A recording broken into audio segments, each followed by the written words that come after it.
commémoration avec la marche de Savoie. Nous savons qu'en 1792, la Convention proclama solennellement la réunion de la Savoie à la France. Les récits officiels assurent que les Savoisiens apprirent cette mesure avec enthousiasme. Certes, les troupes françaises furent accueillies avec sympathie par les Savoisiens, qui avaient l'habitude de recevoir des troupes de passage et d'occupation au cours des guerres, et qui préféraient largement les troupes françaises à toutes les autres campagnes. Mais les Savoisiens ne crurent point pour cela déliés de l'obligation de fidélité envers leur prince. Encore moins étaient-ils capables de s'enthousiasmer, de s'enticher à la folie d'une liberté qui se résumait en une occupation militaire. Cette occupation, si elle fût restée amicale au début, elle n'eût été que le porte-respect du prestige de la vraie France. Elle eut rapidement conquis tous les cœurs savoisiens. Mais elle fut surtout révolutionnaire et anticatholique. Au surplus, comment admettre la version de l'enthousiasme savoisien pour la Révolution quand on est bien obligé de constater que peu de semaines de domination révolutionnaire suffirent à faire naître l'inquiétude puis la rébellion. Malgré les vœux consignés dans nombre de procès-verbaux, malgré les promesses qui avaient été répandues, la Convention prétendit imposer à la catholique Savoie la constitution civile du clergé. En conséquence de quoi, 4 évêchés savoisiens furent supprimés. Les prêtres assermentés, jetés en prison et remplacés par des prêtres jureurs. Le mécontentement se manifesta sans tarder. Une certaine résistance aussi. Plusieurs curés, notamment ceux de Yenne, de Thônes et de nombreuses paroisses de la Maurienne, de la Tarentaise et de toute la Savoie, furent dénoncés et inquiétés pour avoir protesté plus ou moins violemment contre ce nouveau régime. La réaction se fit en faveur des souverains légitimes de la Savoie et Joseph de Maistre de lui donner le ton dans les lettres d'un royaliste savoisien. Le régime de la terreur répondit à cette réaction. Les suspects furent dénoncés, la délation organisée, les prisons remplies. Comme en même temps les impôts avaient été augmentés et comme la vie revenait plus chère, les colères se donnaient un cours plus libre. Elles furent portées au paroxysme par la levée en masse décrétée par la Convention et appliquée dans le pays sous prétexte de le convertir à la liberté. Ce n'était pas la France aimée et respectée que voulait faire croire la Convention. Les Savoisiens voyaient dans les troupes et les fonctionnaires les agents d'un régime sectaire et violent, en rupture avec toutes les traditions qui avaient fait le prestige de la République française. Aussi, les insoumissions furent-elles nombreuses. Elles furent réprimées par la peine de mort et la confiscation des biens. La révolte des Savoisiens prit une acuité particulièrement grave dans la charmante vallée de Thônes, près d'Annecy et de son lac. Les Savoisiens de la vallée de Thônes, pour le coup, n'ont jamais éprouvé d'enthousiasme pour la Révolution. Dès 1792, d'assez violentes manifestations y avaient déjà éclaté. Ce fut en avril 1793 que le mécontentement prit la forme d'une rébellion organisée d'une généreuse chouannerie qui devait être dispersée dans le sang.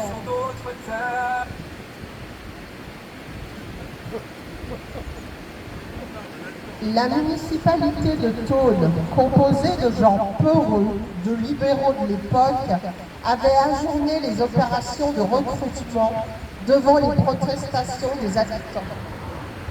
Mais ce n'était pas un ajournement, et les esprits restaient surexcités. Tandis que la municipalité composait l'insurrection se préparait. Reconnaissant comme ses chefs un jeune homme de 22 ans, Louis Robert, et une fille de 36 ans, Marguerite Frischlet. 4 corps d'insurgés furent constitués avec l'appui unanime de la population de la vallée. L'armement de ces insurgés était fort hétéroclite. Les femmes fondirent les balles. Une artillerie rudimentaire fut construite, avec des troncs de chêne percés et cerclés de fer. Donc 4 assauts furieux furent repoussés sur les rives du Fier. Jusqu'à la nuit, le combat se poursuivit sans apporter de changement appréciable aux positions de chaque partie. La journée du 9 mai devait être décisive et fatale aux Thônois. Leur épuisement, leur rare munition, leur armement et leur hiérarchie de fortune en furent la cause. La trahison aussi. Un jacobin de Thônes que les insurgés avaient épargné grâce à l'intervention d'un vicaire les remercia en les trahissant. Les troupes révolutionnaires renforcées par l'arrivée de 2 canons et 1500 hommes purent, grâce à cette trahison, s'infiltrer et prendre les insurgés à revers. Elles entrèrent à Thônes à 5 heures du soir, mais n'y trouvèrent que leurs rares amis jacobins. Tous les insurgés, en effet, avaient eu le temps de gagner la montagne avec leur famille. Le jacobin, Poitbal, se signala en dirigeant 3 journées de pillage. Puis dans la montée, une sauvage chasse à l'homme qui fut marquée par plusieurs massacres. Après quoi, les vainqueurs se donnèrent le luxe d'accorder une amnistie à ceux qui se soumettaient en dénonçant les investigateurs de l'insurrection.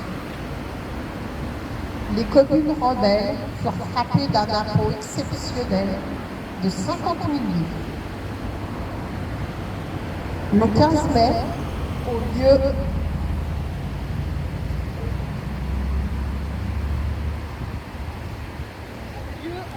en l'hôtel de Saint-Laxi, une grande cérémonie d'expiation laïque de fidélité à la Révolution.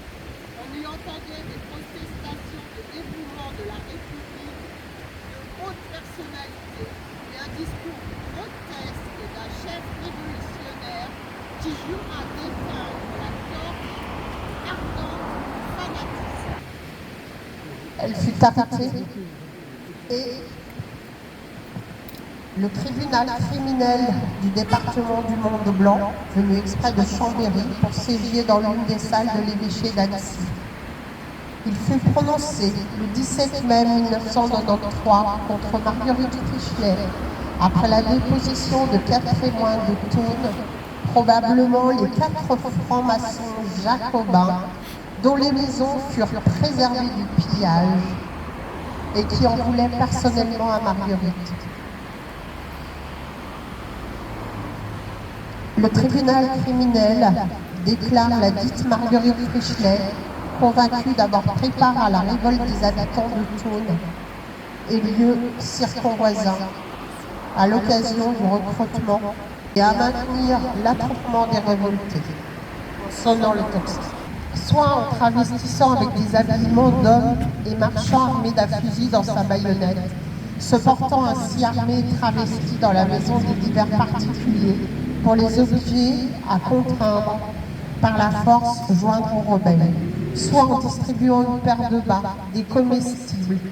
Elle donnait à manger aux résistants, à ceux qui s'étaient rassemblés, soit en faisant la patrouille avec les autres. Pour la réparation desquels excès et attentats, le tribunal condamne la dite Marguerite Frichelet avait à la peine de mort, déclarant en outre tous ses biens de la dite Frichelet confisqués au profit de la nation française, ordonne en conséquence que la dite Frichelet sera conduite dans les 24 heures au champ de Mars de la ville d'Annecy. Le samedi, elle sortit de la prison vers l'heure de midi. Elle traversa en priant, mais d'un pas ferme et digne, les rues d'Annecy, encombrées d'une foule silencieuse et morne.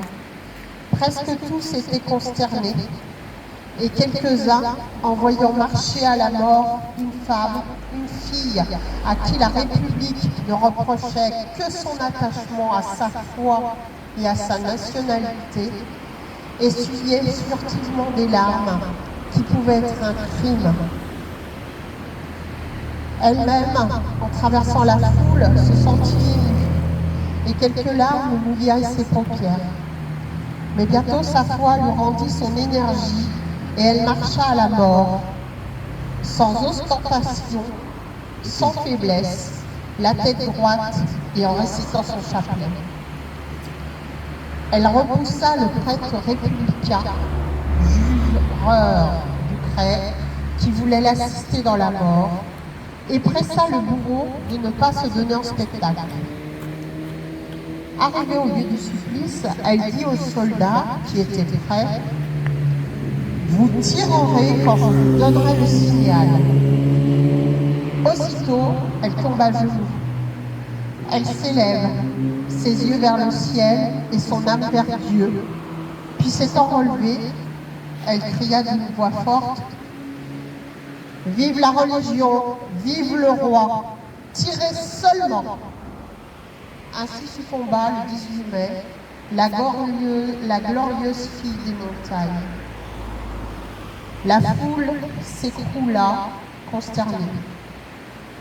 Un grand nombre de spectateurs maudissaient dans leur cœur un régime qui donnait de tels spectacles. Son cadavre, jeté à la fosse commune, ne laissera plus de traces que les cendres de Jeanne d'Arc jetées à la Seine.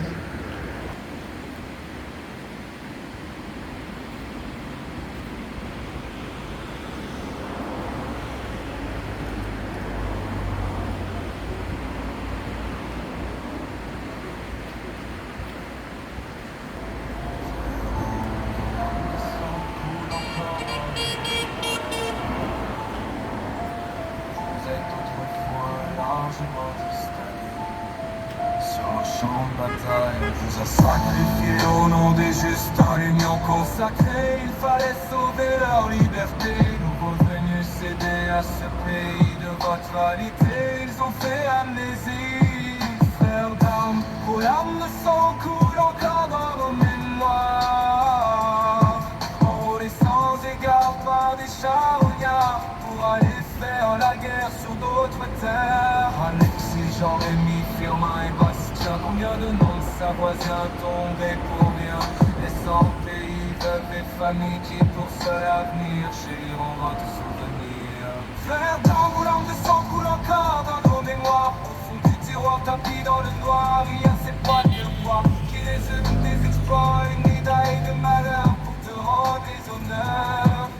Breloque l'état, le guide a été fatal. Quelle belle distinction pour nos compagnons, se tomber tout là-bas, que l'on ne reverra pas. Frères d'armes, vos larmes de sang coulent encore dans nos mémoires. Les sanglots de Termignon et celles avec raison figeant dans l'univers. La douleur de vos mères, Alexis, Jean-Rémy, Firmin et Bastien.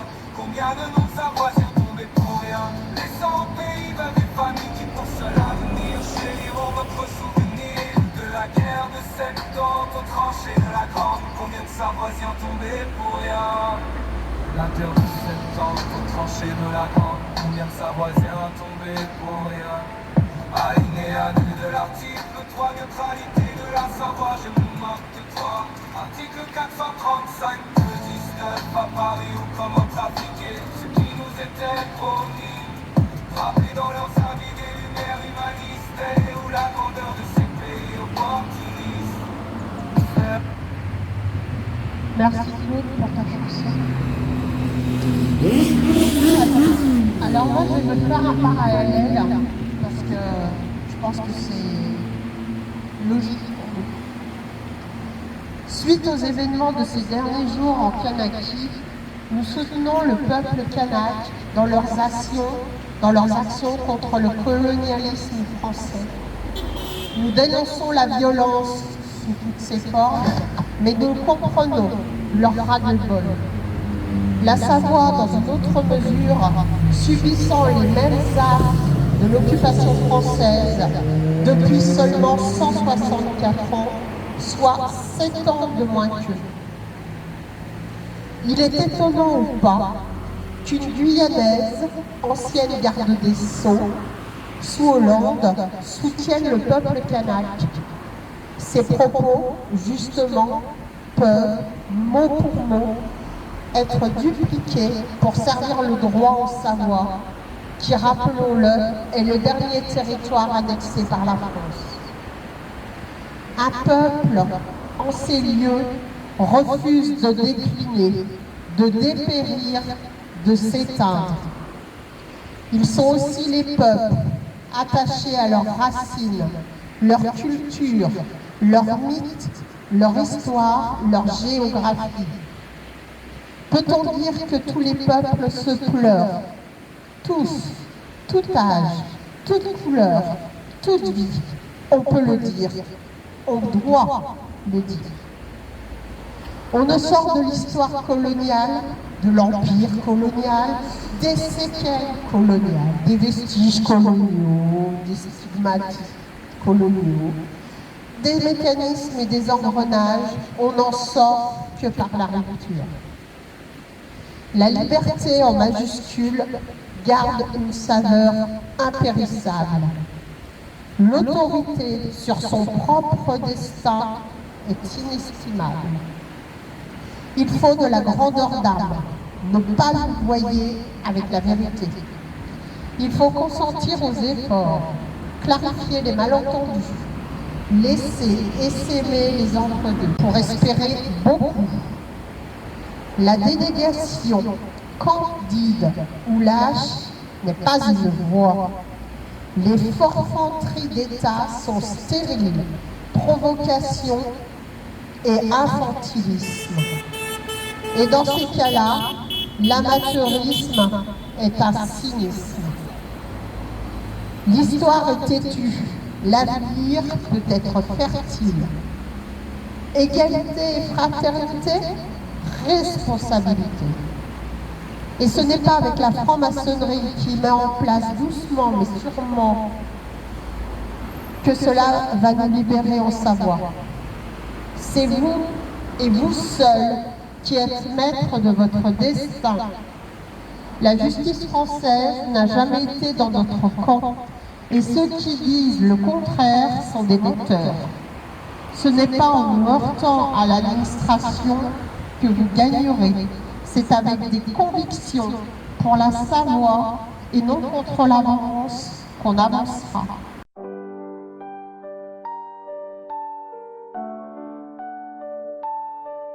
Ils ont brûlé tous nos livres d'histoire. Allez hop, balayez tout ça et ringard. Ramoneurs, goitreux, pauvres petits savoyards. Allez file, retourne vite au placard. Racontant que nous sommes des moins que rien, que jadis nous étions tous italiens. Et que toi, t'es trop con, tu n'y comprends rien. Mais que eux, rassure-toi, ils le font pour ton bien. La Savoie, ce n'est pas ce que tu crois. Dans nos cœurs bat toujours la foi. Et ce n'est pas en jouant au sournois que tu gommeras notre drapeau de gueule et sa croix.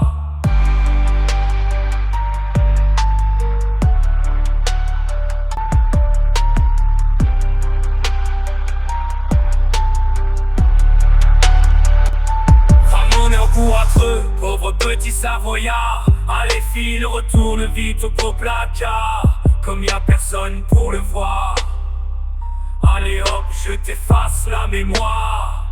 Ils nous disent que nous sommes tout petits, occultant la grandeur de notre pays. Amnésie corrective sur nos royales dynasties, dans cette arrogance qui nourrit leur mépris. savoir, ce n'est pas ce que tu crois. Dans nos cœurs bat toujours la foi. Et ce n'est pas en jouant au sournois que tu gommeras notre drapeau de gueule et sa croix.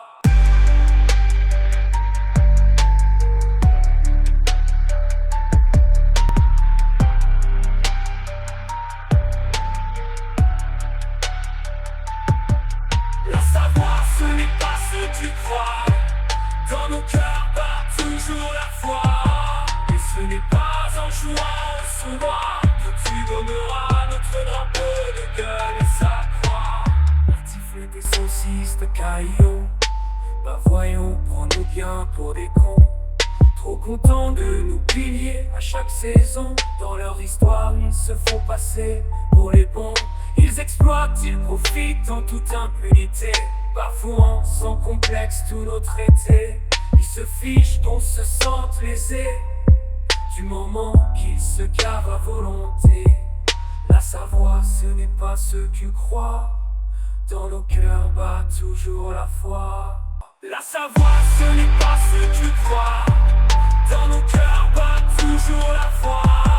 Et ce n'est pas en jouant au sournois que tu gommeras notre drapeau de gueule et sa croix. La savoir, ce n'est pas ce que tu crois. Dans nos cœurs bat toujours la foi. Et ce n'est pas en jouant au sournois que tu gommeras notre drapeau de gueule et sa croix.